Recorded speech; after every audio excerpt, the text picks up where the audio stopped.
Magandang araw po sa inyo, Sir Eric. Matagal na rin akong nakikinig sa inyo. Kaya gusto ko lang din po sanang magbasa ng kwento sa inyong channel. Ako nga po pala si Marco. Ibabahagi ko lang po sa inyo itong naging karanasan ng kaibigan ng aking ama. Natawagin na lamang nating Joaquin.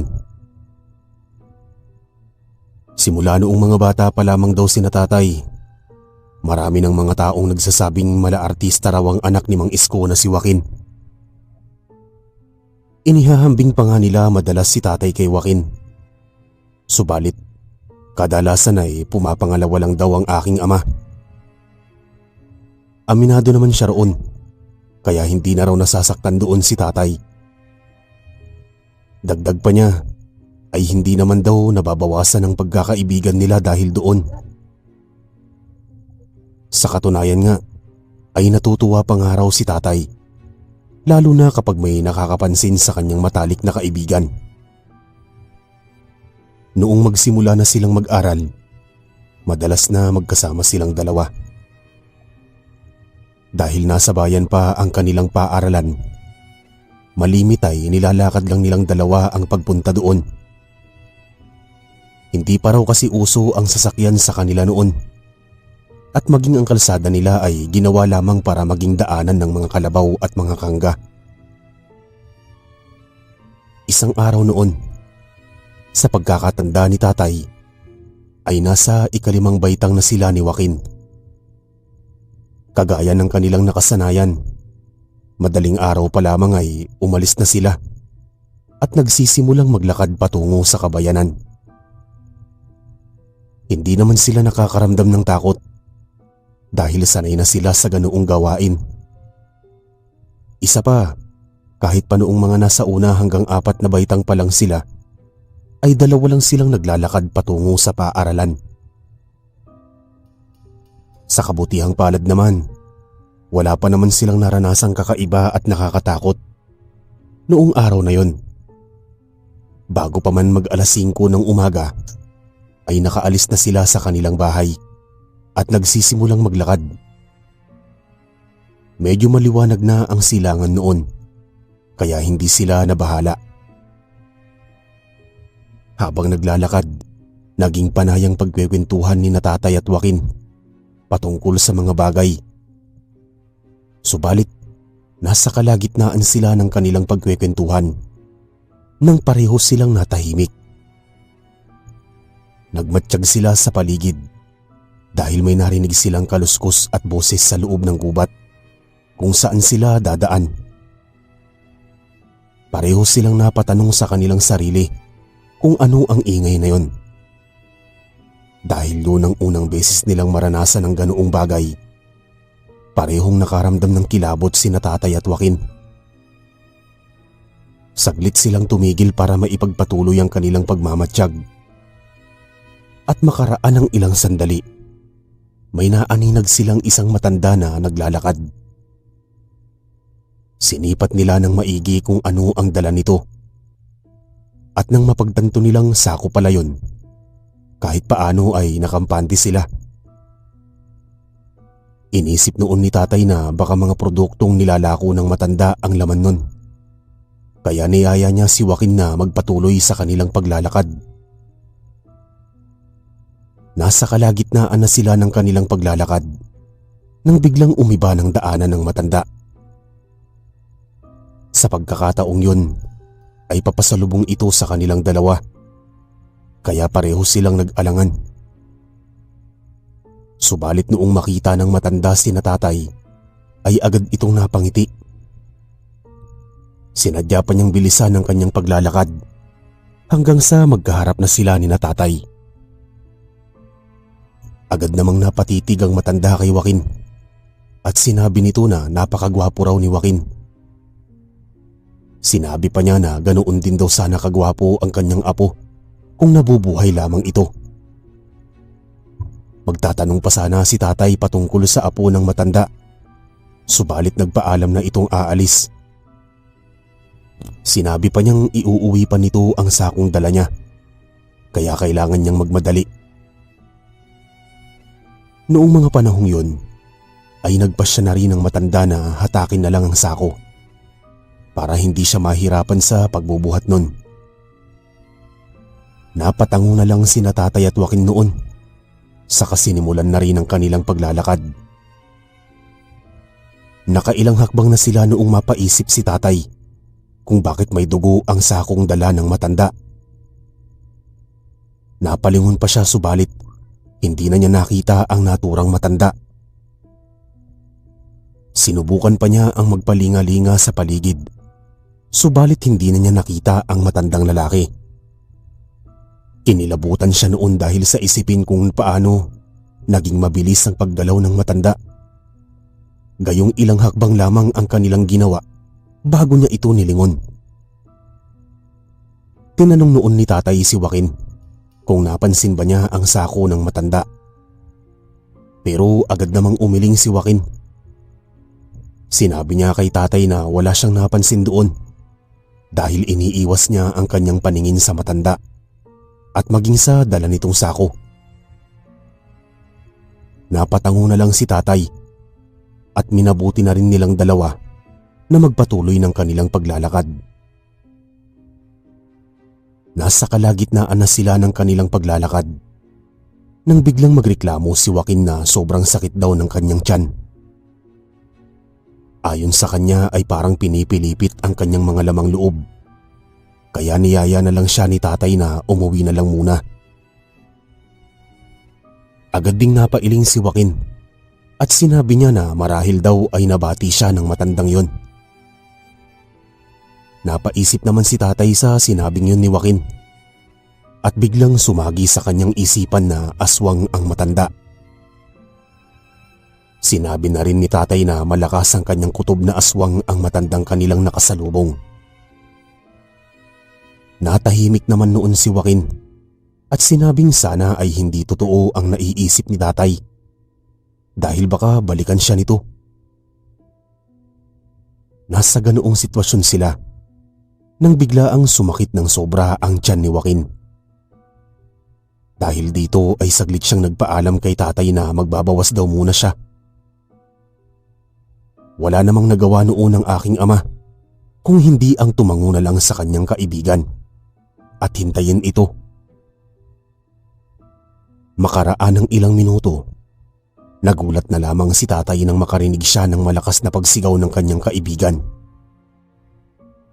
Nagtaka naman si Tatay kung ano ang nangyari kay Joaquin. Sisigaw pa sana siya para tanungin ito pero nakita niya ang kanyang kaibigan na tumatakbo na at papalapit sa kanya. Pagkarating ni Joaquin sa harapan ng aking ama, hindi pa man nagtatanong si Tatay kung ano ang nangyari. Pero nagkwento na si Joaquin.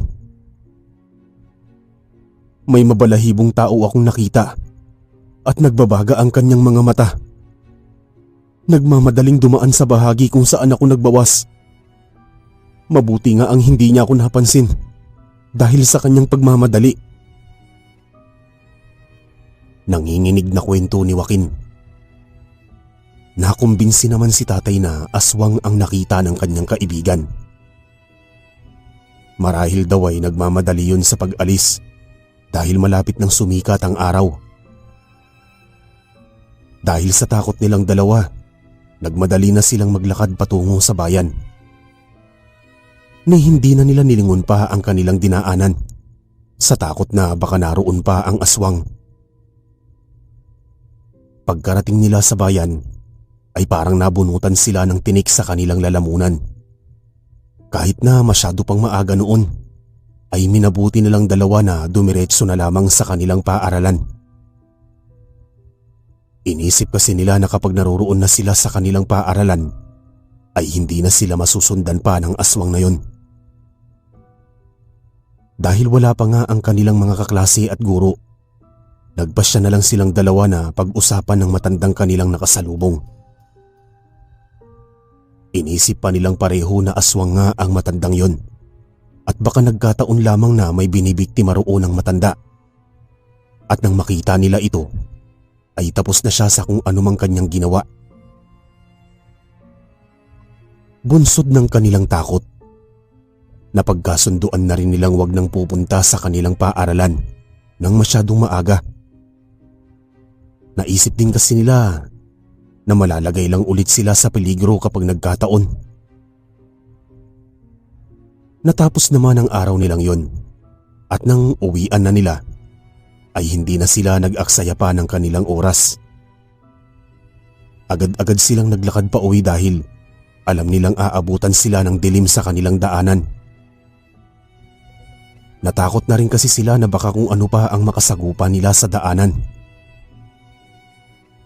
Noong naglalakad na si tatay at si Joaquin, minabuti nilang wag munang pagtuunan ng pansin ang naging karanasan nila. Sa kabutihang palad naman, kahit na nag-aagaw na ang liwanag at dilim noong sila ay nakauwi, hindi na nila nakasalubong pa ang naturang matanda. Pagkarating ni tatay sa kanilang bahay, ay agad niyang kinwento kina lolo at lola ang nangyari. Pareho namang napamura ang kanyang mga magulang at sinabi pa ng kanyang ama na malamang ay aswang nga talaga ang kanilang nakasagupa. Dahil doon, napagpasyahan ni lolo na gumawa ng siga sa labas ng kanilang bahay. Nang sa gayon ay hindi masundan ng aswang ang aking ama. Sa kabilang banda noon, pagka-uwi ni Joaquin sa kanilang bahay, agad daw siyang nilagnat.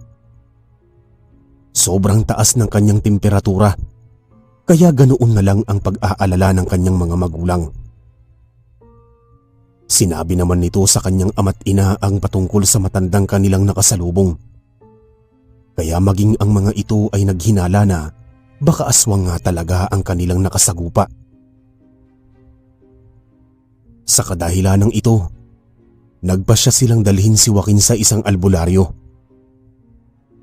Kahit na gabi na yon ay umalis silang tatlo. Pinagsombrero na lang nila si Joaquin nang sa gayon daw ay hindi ito mabati ng aswang kung sakaling may nakaabang nga sa kanila.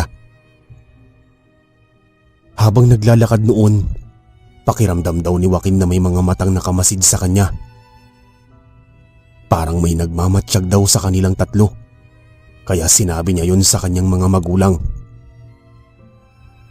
Nabahala naman ang ina ni Joaquin, kaya sinabi nito na kailangan nilang bilisan ang kanilang paglalakad. Nasa kalagitnaan na sila ng kanilang paglalakad nang may malaking ibon na dumaan sa kanilang ibabaw.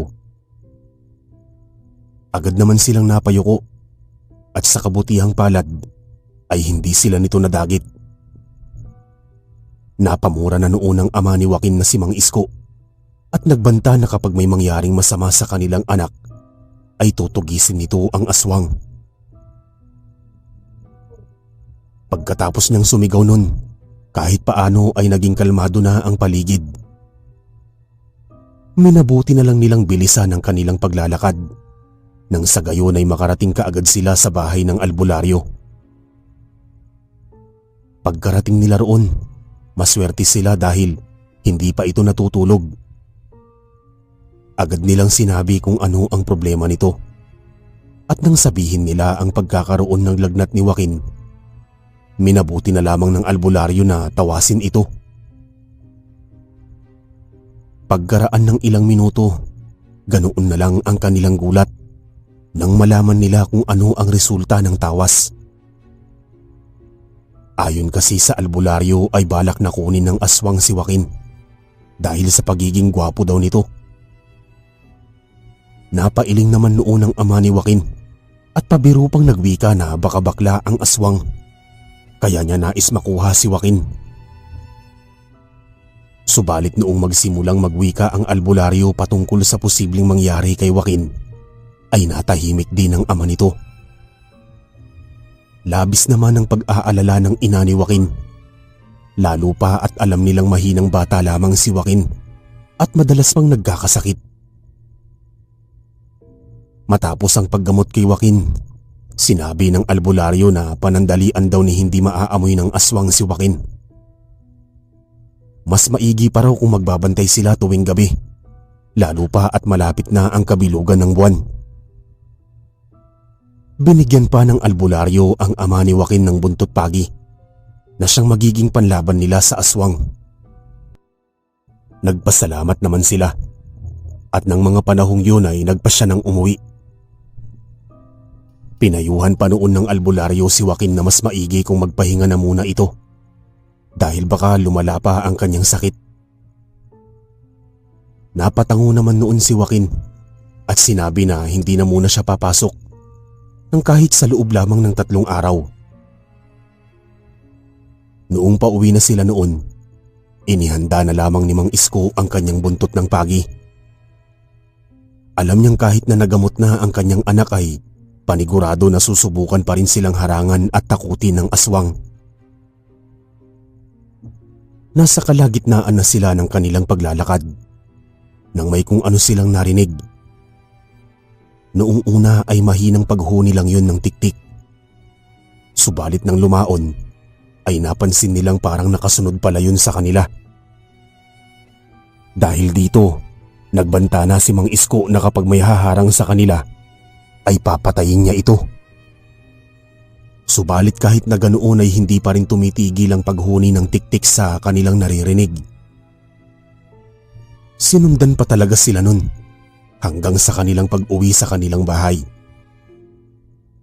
Saktong pagkapasok nilang 3 ay may kung anong lumapag sa kanilang bubungan.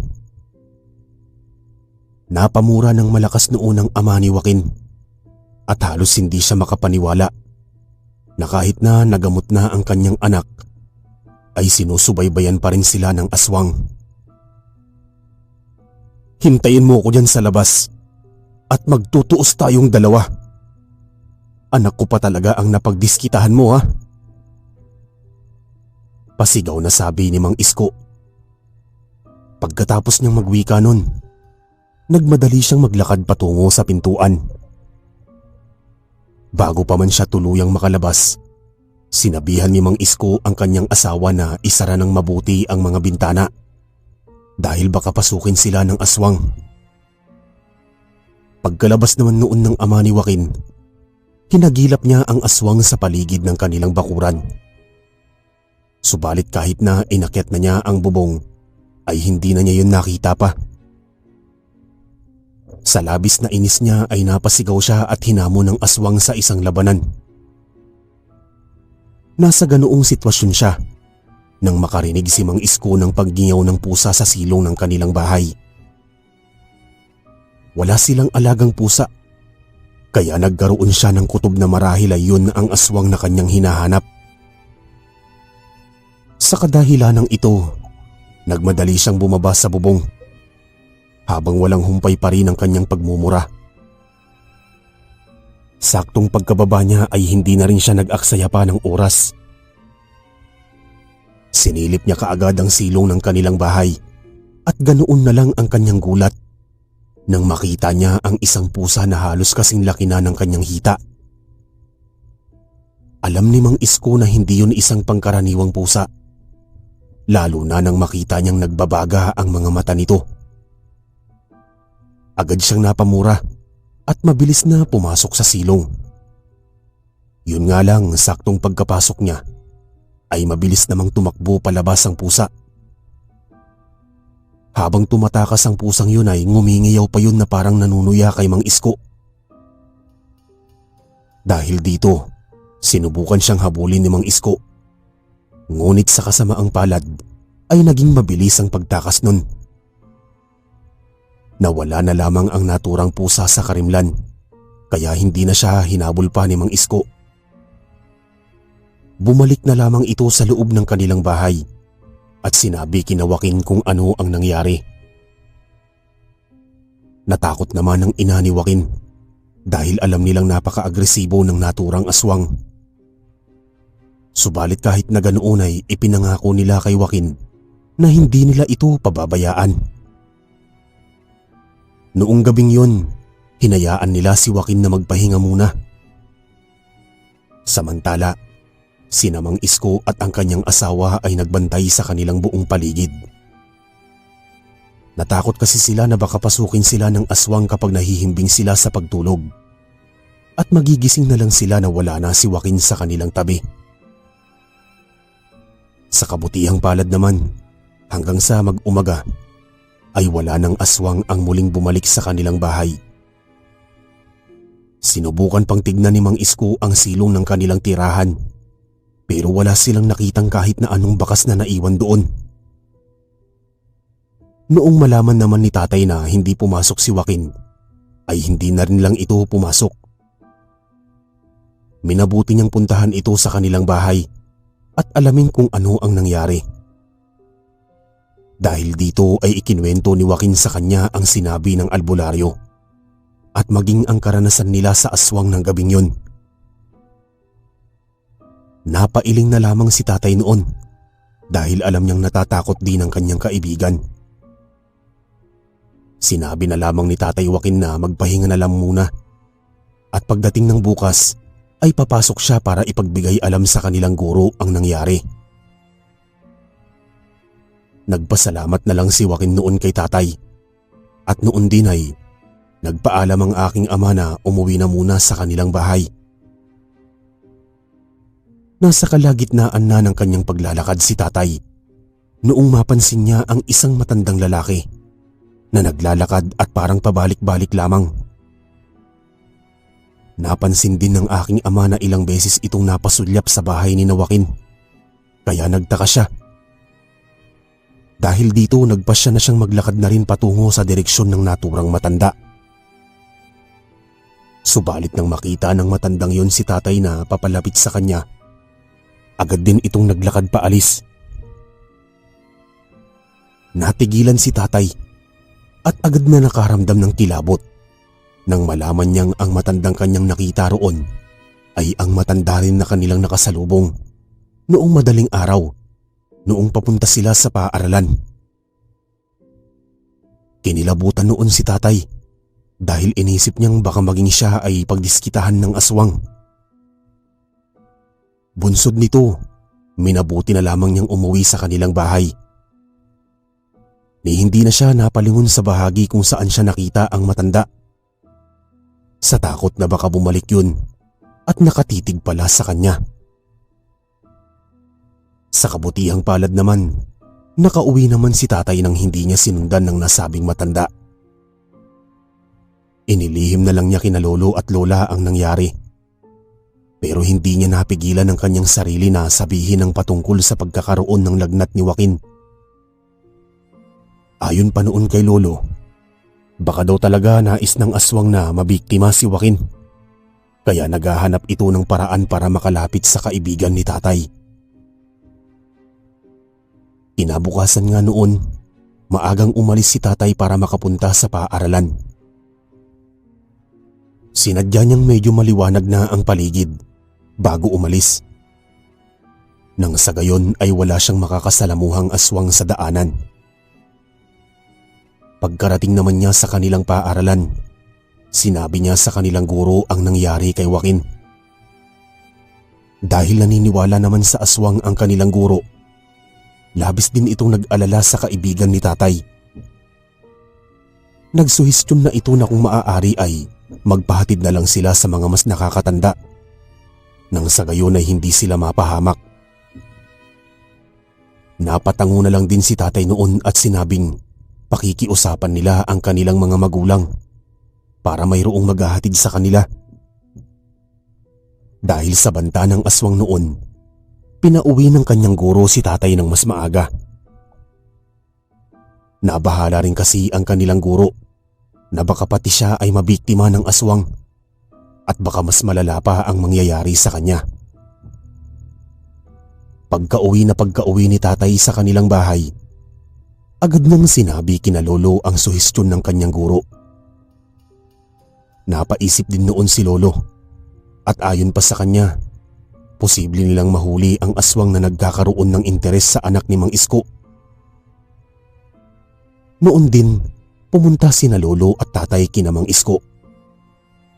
Ninais kasi nilang kausapin ito nang sa gayon ay matuldukan na rin ang kung anong ginagawa ng aswang na yon.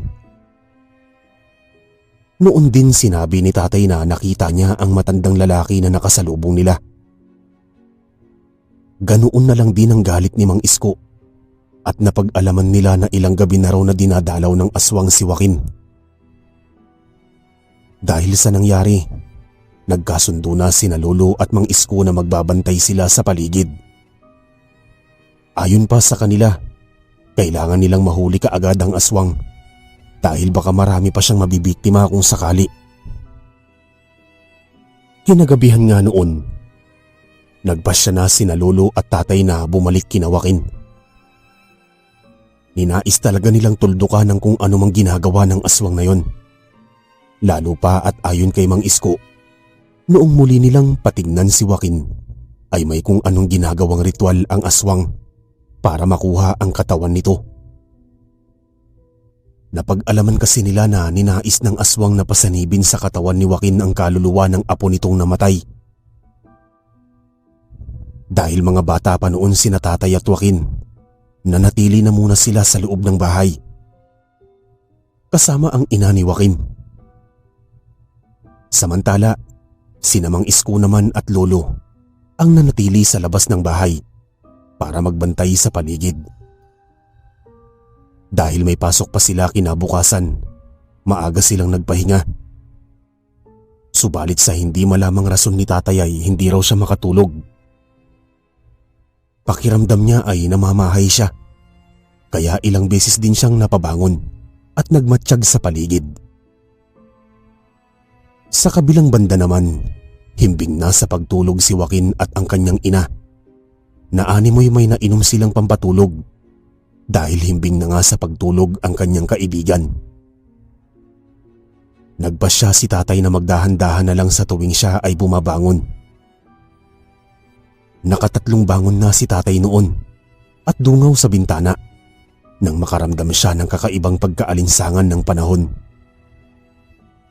Pakiramdam din ni tatay ay parang magiging irritable siya dahil doon.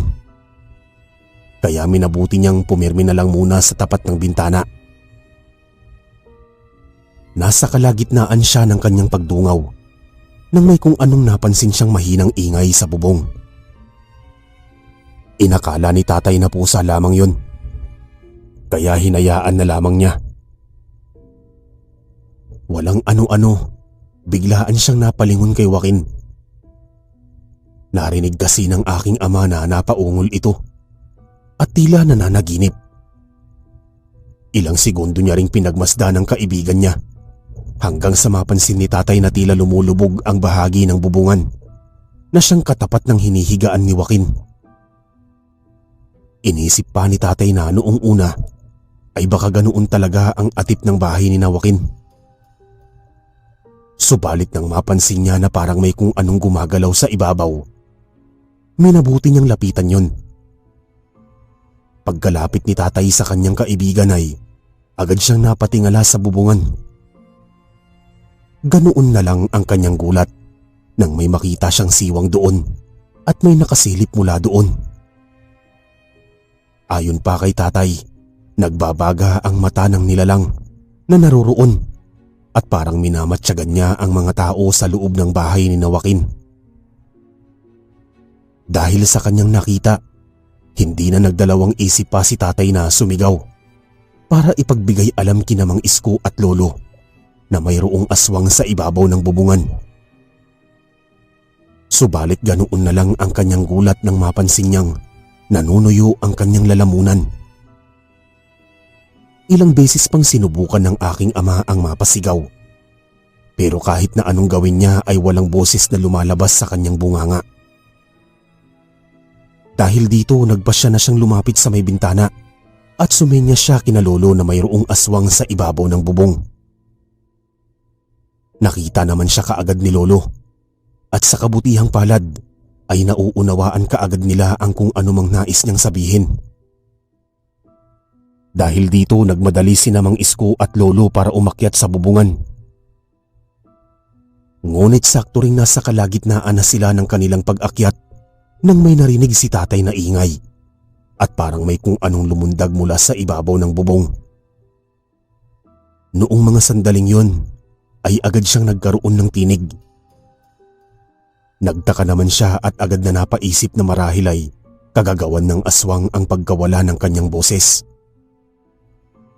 Dahil nga bumalik na ang kanyang tinig, nagpasya na si tatay na sumigaw at sabihin kina lolo na nakatakas na ang aswang. Sinubukan pa nilang habulin yon, Subalit hindi siya nagtagumpay na maabutan yon. Makalipas pa ang ilang sandali, nagising din si Joaquin at ang ina nito. Nagtaka pa sila kung ano ang nangyari, kaya sinabi na lamang ni tatay sa kanila na may aswang sa kanilang bubungan. At yun din marahil lang rason kung bakit naging tulog mantika silang dalawa. Sinabi rin ni tatay na nawalan siya ng boses noong naroon ang aswang, kaya alam niyang kagagawan din yun ng aswang. Nang mga panahong yun, pumasok sina Lolo at Mang Isko sa bahay ni Joaquin. Inusisa nila ang bubungan na mayroong siwang at napaisip si Mang Isko. Gayong noong gabi lamang daw nagkaroon ng siwang ang kanilang bubong. Naisip pa niyang baka kahit na hindi pa ganoong kalalim ang gabi, ay naroroon na talaga ang aswang at nagmamatsyag sa buong bahay nila. Pinatulog na lamang nila ulit kami dahil nga may pasok pa kami kinabukasan. Dahil doon, minabuti na rin nila Lolo na magbantay sa paligid. Nagpabalik-balik sila sa loob at labas ng bahay para masiguro na wala ng aswang doon. Sa kabutihang palad, hanggang sa tuluyang magmadaling araw ay hindi na nakabalik ang aswang na yon. Bago pa man mag-alas 5 ng madaling araw, ay umuwi na sina Lolo at tatay. Sumama na rin noon sa kanila si Joaquin na dala ang kanyang pambihis na uniforme.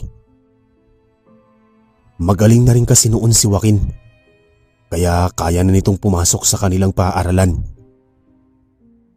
Si Lolo na muna ang nangakong maghahatid kina tatay at Joaquin, nang sa gayon daw ay makakapagpahinga na muna si Mang Isko. Noong matapos na nga sina tatay sa paggayak, ay agad silang umalis ni Joaquin. Kasama nila noon si Lolo, kaya hindi sila nakakaramdam ng kung anumang takot. Nasa kalagitnaan na sila ng kanilang paglalakad nang may maaninag silang naglakad sa hindi kalayuan. Sinabi naman yun kaagad ni tatay kay Lolo. Subalit nang subukan nilang ilawan yun nang dala nilang di bateryang flashlight, ay biglaan daw na nawala ang naturang tao. Nagkaroon sila ng kutob na marahil ay aswang yun na pauwi na sa kanyang bahay. Ninaisa ng sundan yun ni Lolo, subalit dahil kasama niya sina tatay, nagpasya na lang din siyang ihatid na ang mga ito sa bayan, nang sa gayon ay makarating sila ng ligtas sa kanilang paaralan. Noong mga sumunod pang mga gabi ay doon ulit natulog sina tatay kina Joaquin. Nakiusap din kasi si Mang Isko kay Lolo, dahil malakas daw ang kutob nito na babalik pa ang naturang aswang.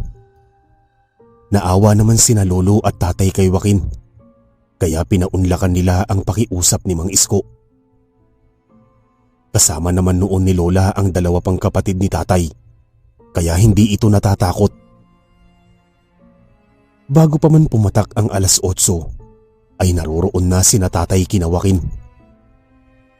Sina Lolo at Mang Isko ay nasa labas lang noon at nakatambay habang nag-iinuman ng tuba.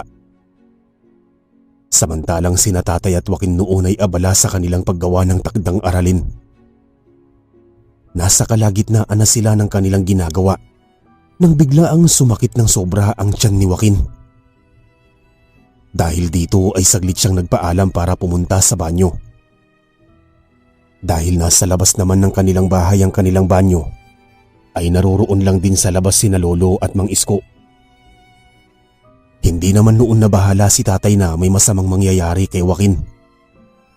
Subalit ganoon na lang ang kanyang pagtataka, dahil lumipas na noon ng 1 oras ay hindi pa rin bumabalik si Joaquin. Kinutuban na ng hindi maganda sina tatay at ang ina ni Joaquin, kaya nagmadali silang lumabas para ipagbigay alam kina Lolo at Mang Isko na nawawala nga si Joaquin. Sinabi naman ni tatay na tumungo sa banyo si Joaquin, kaya tinignan nila ito. Napamura na lamang noon si Mang Isko nang mapagtanto nilang wala doon si Joaquin. Hinagilap nila sa loob at labas ng bakuran ang kaibigan ni tatay. Subalit kahit saan man sila maghanap ay hindi nila ito mahanap. Dahil doon, nagpasya na silang humingi ng tulong sa iba nilang kanayon.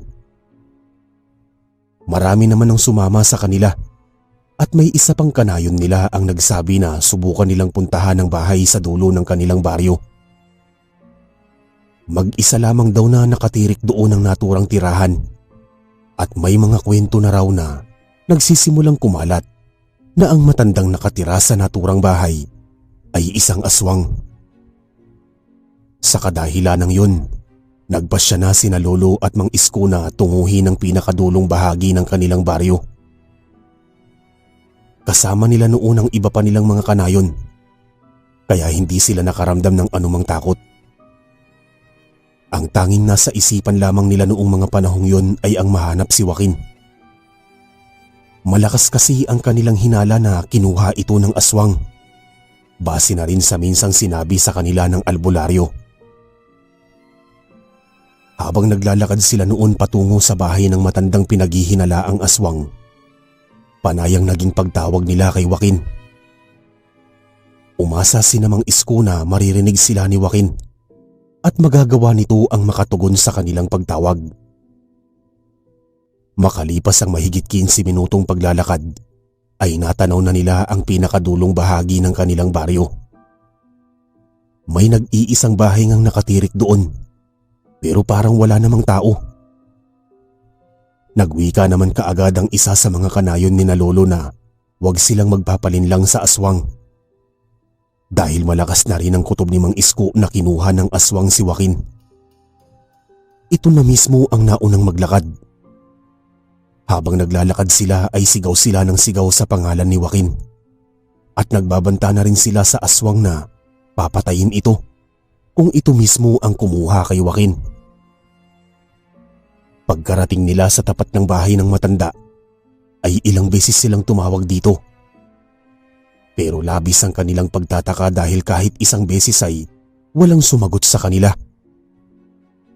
May nakasinding lampara naman doon, kaya malakas ang kanilang kutob na naroroon lang din ang matanda. Noong lumaon, dahil wala talagang sumagot sa kanila, nagpasya na sina Lolo at Mang Isko na sirain ang pinto ng nasabing bahay. Nang magawa na nilang sirain ang pinto ng bahay na yon, ay agad na sumalubong sa kanila ang nakasusulasok na amoy ng loob ng bahay na yon. Ayon daw kay Lolo, parang nabubulok na laman yun na hinaluan ng langsa ng dugo ng tao. Pumasok na rin doon ang iba naming mga kanayon at tumulong na rin sila sa paghalughog ng nasabing bahay. Ilang sandali pa, napamura na lamang si Mang Isko nang makita niya roon ang isang tsinelas ni Joaquin. Alam niyang sa anak niya yun dahil may mga marka ang kanilang tsinelas. Sa kadahilanang ito ay naging kumbinsido si Mang Isko na kinuha nga ng aswang ang kanyang anak. At ang aswang na yun ay ang matandang nakatira doon. Iisang bagay lang ang kanilang naging problema noon. Yun ay hindi nila alam kung nasaan ang matanda at kung saan nito dinala si Joaquin. Dahil dito nagmadali silang lumabas para hagilapin ang kaibigan ni tatay. Hinanap nila si Joaquin sa bandang likuran, subalit hindi pa rin nila ito nakita. Nasa kalagitnaan na sila ng kanilang paghahanap nang makarinig sila ng pagsigaw mula sa loob ng gubat. Agad nilang nalaman na tinig yun ni Joaquin, kaya nagkaroon ng kutob si Mang Isko na dinala sa loob ng gubat si Joaquin. Hindi man nila alam kung ano talaga ang pakay ng aswang sa kanya, pero iisang bagay lang ang kanilang nasisigurado. Yun ay nasa panganib si Joaquin. At kapag mahuhuli lang sila ng kahit ilang minuto, ay posibleng hindi na nila ito maabutan ng buhay.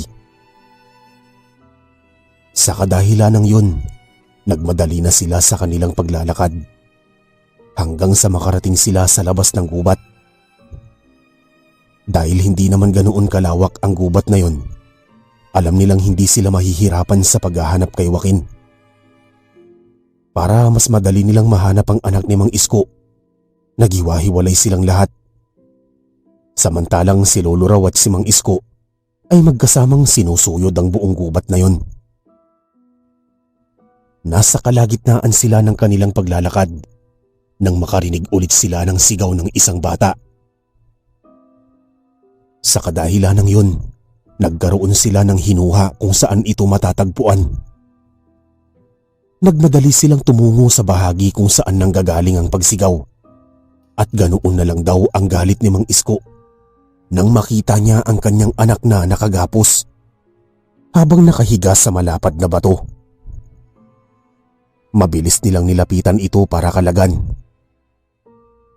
Nang magawa naman ni Mang Isko at Lolo na kalagan si Joaquin, ay napayakap kaagad ito sa kanyang ama at napahagulgol. Kinuha ako ng aswang dahil nais niyang sumapi raw sa akin ang kaluluwa ng kanyang apo. Gusto daw kasi niya akong maging apo dahil gwapo daw po ako, sabi nito. Napamura ulit si Mang Isko. Dahil doon ay nagtanong kay Joaquin kung nasaan na ang aswang. Kahit na medyo wala pa sa kanyang sarili, hindi na nag-agam-agam pa si Joaquin. Sinabi niya kaagad kay Mang Isko kung saan nagtungo ang aswang na dumukot sa kanya. Noong mga panahong yon, napasigaw na sina Lolo sa iba nilang kasamahan. At makalipas lamang ang ilang sandali, ay lumapit na sa kanila ang mga kanayon nila. Nang naroon na ang halos lahat ng kanilang kababaryo, sinabi ni Mang Isko na hahagalapin nila ang aswang sa bahagi kung saan, ayon kay Joaquin, ay pinuntahan ng aswang. Dahil sa nangyari kay Joaquin, minabuti na muna ni Mang Isko na ihatid ang kanyang anak sa kanilang bahay. Si Lolo naman daw ay nagpaiwan kasama ng kanilang mga kanayon para hanapin at tugisin ang matandang aswang. Hinanap nila sa bahagi kung saan itinuro ni Joaquin. Subalit kahit saan mang dako nila yun hagilapin ay hindi nila yun nakita. Susuko na raw sana sila Lolo nang sa hindi nila inaasahan ay may narinig silang igik ng baboy sa hindi kalayuan. Alam daw nila na hindi pangkaraniwan na magkaroon ng baboy sa loob ng gubat na yon. Halos lahat daw kasi ng mga nagbababoy sa kanilang lugar ay nakakulong ang mga alaga at kung hindi man ay nakatali ng mabuti. Agad silang naghinala na hindi nga karaniwang baboy ang kanilang nakakasagupa. Dahil doon, nagpasya sina Lolo na tuntunin ang pinanggalingan ng ingay na yon. Ganoon na lang din noon ang kanilang gulat nang may makita silang sobrang itim na baboy na naglalakad palayo sa kanilang kinaroroonan. Dahil doon, ay agad daw na naghinala si Lolo. Sinigawan pa nila ang nasabing baboy at halos mapaatras sila sa takot nang makitang nagbabaga ang mga mata nun. Lahat sila ay nagsigawan na noon dahil alam nilang yun ang aswang na kanilang hinahanap.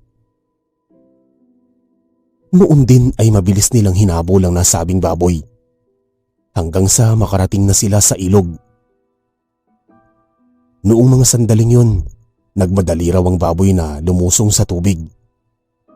At dahil malalim daw ang ilog na yon, hindi na nagawa pa ni na Lolo na sundan ang nasabing baboy.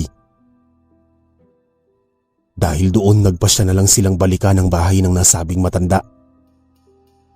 Malakas kasi ang kanilang kutob na babalik sa bahay niya ang matandang aswang. At kapag naroroon na sila, ay tiyak ni na Lolo na hindi na makakatakas ang naturang aswang. Lahat nga sila ay umalis na lamang sa gubat na yon. Napagpasyahan nilang hintayin ng matanda na makabalik na sa kanyang bahay. Alam ni na Lolo na bago pa man tuluyang mag-umaga ay uuwi yun nang sa gayon ay hindi siya mapaghahalataan. Habang naglalakad sila palabas sa gubat na yon, ay nakarinig sila ng pagaspas ng pakpak sa kanilang ibabaw. Ilang beses namang tiningala yun ni Lolo pero wala naman siyang nakikita. Dahil dito, inisip nilang baka yun na ang kanilang tinutugis at kailangan nilang bilisan ang kanilang paglalakad. Halos tumakbo na nga noon sina Lolo para lang makarating kaagad sa bahay ng matanda.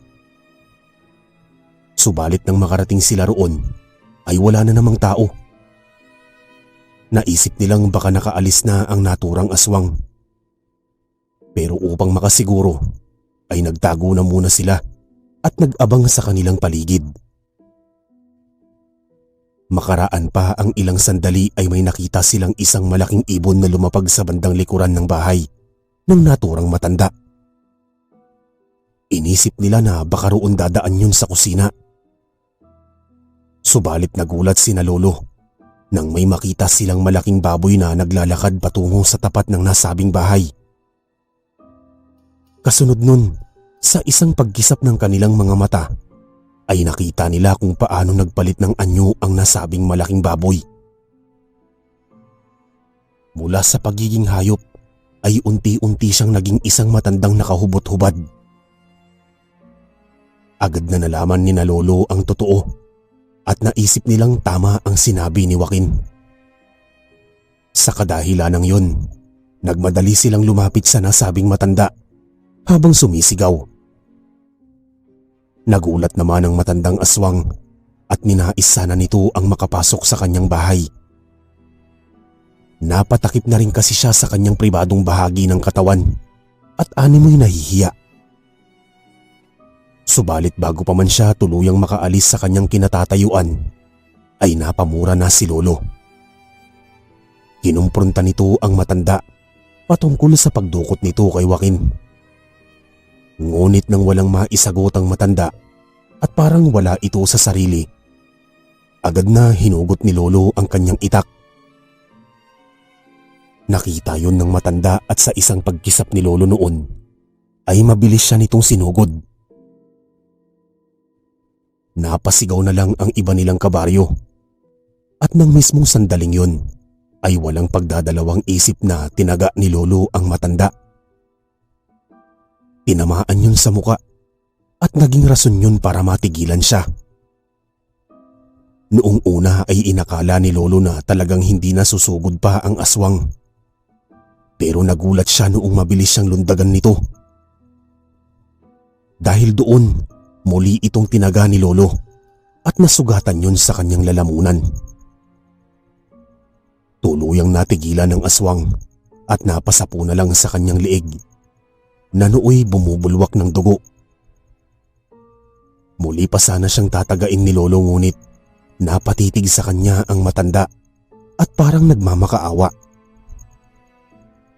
Sa kadahilanang yun, natigilan na rin si Lolo at hinayaan ang aswang sa kung anumang gagawin niya. Ilang sandali pa, nagmadaling pumasok sa kanyang bahay ang matanda. Animoy naghahabol lang yun ng kanyang nalalabing oras, kaya napatitig na lang doon si Lolo. Nakita pa niyang napakaraming dugo ang nagkalat sa lupa, kaya naisip pa ni Lolo na hindi na magtatagal ang nasabing aswang. Noong mga panahong yun, napasigaw na ang mga tao at ang bawat isa sa kanila ay nagnanais na sunugin ang bahay ng aswang at maging ang matandang aswang na pumasok dito. Pipigilan pa sana sila ni Lolo pero naging huli na ang lahat. Tinapunan ng apoy ng mga kanayon niya ang bahay na yon. At dahil gawa lang yon sa mga materyales na madaling masunog, ay mabilis na kumalat ang apoy. Narinig pa nila ang pagsisigaw ng matandang aswang pero hinayaan na lamang nila yon hanggang sa tuluyan ng natupok ang bahay nito at maging yun din mismo. Nang masiguro nilang naging abo na rin ang aswang, nagpasya na sina Lolo na umuwi. Dumiretso siya sa bahay ni Namang Isko at sinabi sa kanila kung ano ang nangyari. Hanggang sa mga panahong yun, ay parang wala pa rin sa kanyang sarili si Joaquin. Halos hindi mawala-wala sa kanyang isipan ng kanyang naging karanasan. Sa kadahilanang yun, ilang araw din siyang hindi nakapasok sa kanilang paaralan. Sa kabutihang palad naman, Kahit paano ay kampante na rin sila na wala ng aswang ang magkakainteres sa kanya. Napapatawa na lamang sina tatay noon kapag naaalala nila ang pangyayaring yun. Kung saan dahil sa pagiging gwapo ng kanyang kaibigan na anak ni Mang Isko, nagawa itong pag-interesan ng aswang para sana pasapiin ang kaluluwa ng apo nun sa katawan ni Joaquin. Mabuti na nga lang at naging alerto na rin sina Lolo at Mang Isko. Dahil kung nahuli lang sila ng ilang oras, ay baka hindi na nila naabutan pang buhay si Joaquin. Hanggang dito na lamang po ang aking kwento, Sir Eric. Sana po